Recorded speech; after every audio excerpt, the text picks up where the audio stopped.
എന്താ പറ്റിയേ? കംപ്ലീറ്റ് ആയി. ഇതിന്റെ കാറ്റ് പോയി. അയ്യോ, ഇനിയിപ്പോ എന്ത് ചെയ്യും? ഇപ്പോ ഒന്നും ചെയ്യാൻ പറ്റില്ല. ഇനിയിപ്പോ എങ്ങനെ വീട്ടിൽ പോവാ? തള്ളറിയോ? എടുത്ത് ഫോട്ടോസ് ഒക്കെ പതിഞ്ഞിട്ടുണ്ടല്ലോ അല്ലേ? ആ, എന്തായാലും പറഞ്ഞിട്ടുണ്ടാവും. നല്ല ഫോട്ടോസ് ആയിരിക്കും. ആ ബർത്ത്ഡേ ഗേളിന്റെ ഡ്രസ് നല്ല രസമുണ്ടായിരുന്നു കേട്ടോ. ഭാര്യതാണോ? ഏ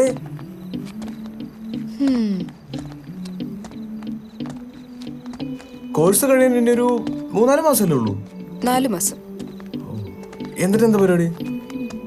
പാസ്സാവണം, ഒരു ഡിസൈനിങ് കമ്പനിയിൽ വർക്ക് ചെയ്യണം, പിന്നെ ഒരു ഡിസൈനിങ് സ്റ്റുഡിയോ തുടങ്ങി.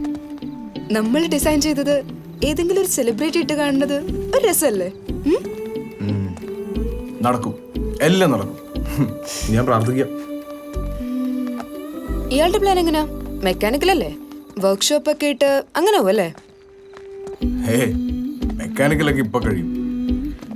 എനിക്കൊരു മ്യൂസീഷ്യൻ ആണ്. പിന്നെന്തിനാ മെക്കാനിക്കൽ പഠിച്ചേ? മ്യൂസിക് പഠിക്കായിരുന്നില്ലേ? അതോ, അതിപ്പോ തനിക്ക് ഡെയിലി രാവിലെ ഫ്രൈഡ് റൈസും സൂപ്പും വേണം. പക്ഷെ തന്റെ വീട്ടിലാണെങ്കിൽ പുട്ടും കടലക്കറിയേ ഉള്ളൂ. താൻ എന്ത് ചെയ്യും? ഞാനൊരു പ്രശ്നം ഉണ്ടാക്കാതെ പുട്ടും കടലക്കറിയും കഴിക്കും. അല്ലേ? ഞാനും അത്ര ചെയ്തോളൂ.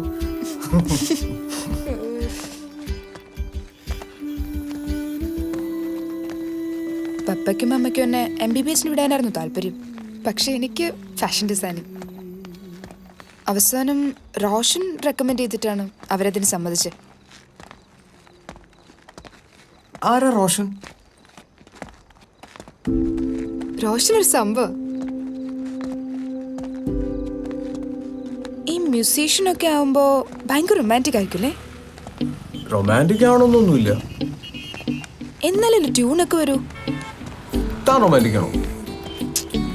അങ്ങനൊന്നുമല്ല. അപ്പൊ ബോയ് ഫ്രണ്ട്സ് ഒന്നുമില്ല? അതെങ്ങനെ ഇപ്പൊ പറയാ? അപ്പൊ ഇതുവരെ ആരും പ്രപ്പോസ് ചെയ്തിട്ടില്ല? ചെയ്തിട്ടൊക്കെ ഉണ്ട്. വരുന്നവർക്കൊക്കെ മറുപടി അപ്പൊ തന്നെ കിട്ടണം. അതെങ്ങനെ പറ്റുക?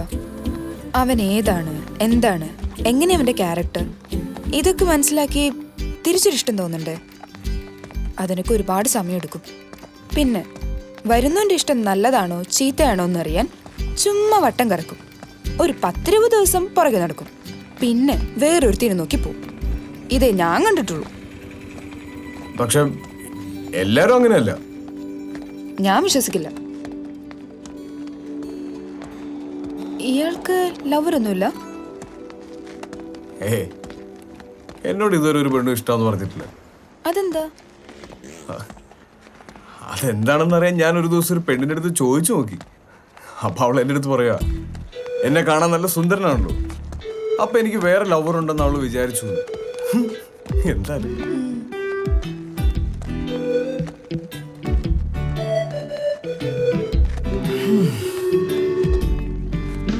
നമ്മൾ 6 കിലോമീറ്റർ നടന്നു. 6 കിലോമീറ്റേഴ്സ്. സോറി, വലിയ മ്യൂസിഷ്യൻ ആവുമ്പോ നാളെ നട്ടപ്പാതിരയ്ക്ക് 6 കിലോമീറ്റർ നടത്തിച്ചു. താങ്ക്സ്. എനിക്ക് വേണ്ടി ഈവനിങ് സ്പെൻഡ് ചെയ്തതിന്. ആക്ച്വലി റോഷൻ ഉണ്ടായിരുന്നെങ്കിൽ ഞാൻ ഇയാളെ ബുദ്ധിമുട്ടിക്കില്ലായിരുന്നു. എന്നാ ഞാൻ പൊക്കോട്ടെ?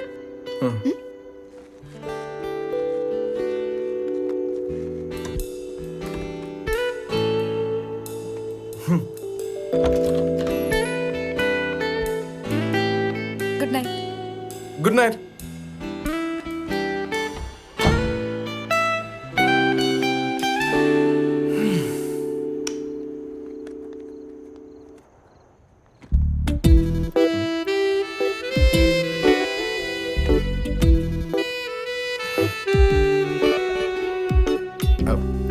അത് എന്തുപറ്റി? ഇല്ല, നമുക്ക് കുറച്ചേരം ഇവിടെ ഇരുന്നാലോ? 39, 40, 41, 42, 43, 44, 45, 46, 47, 48, 49, 50, 51, 52, 53, 54, 55, 59, 60. ഒറ്റ ശാസ്ത്രം 100 നക്ഷത്രം എണ്ണിയാ നമ്മൾ വിചാരിക്കണ കാര്യം നടക്കുമെന്ന് പണ്ട് എന്നോട് അച്ചാച്ചൻ പറഞ്ഞിട്ടുണ്ട്.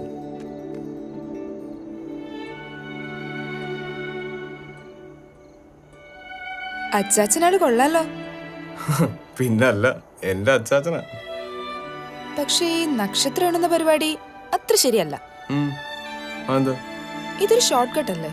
നടത്തേണ്ട കാര്യങ്ങൾ ശ്രമിച്ചു തന്നെ നടത്തണ്ടേ? അപ്പൊ എത്ര ശ്രമിച്ചാലും നടക്കൂലെന്ന് ഉറപ്പുള്ള കാര്യമാണെങ്കിലോ? അപ്പോ അച്ചാച്ചന്റെ വഴി തന്നെയാണ് ബെസ്റ്റ്. അത്ര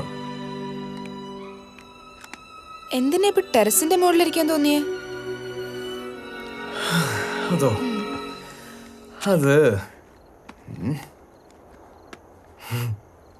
മന്ദാരം പൂത്തോന്നറിയാം. മന്ദാരോ? ഈ ദാ, ആ മന്ദാരം. ഈ മന്ദാരം പൂത്ത എങ്ങനെയാ പലയിടത്തും വലിഞ്ഞു കയറാൻ തോന്നും. അപ്പോ നാളെ കാണാം. 1 2 3 4 5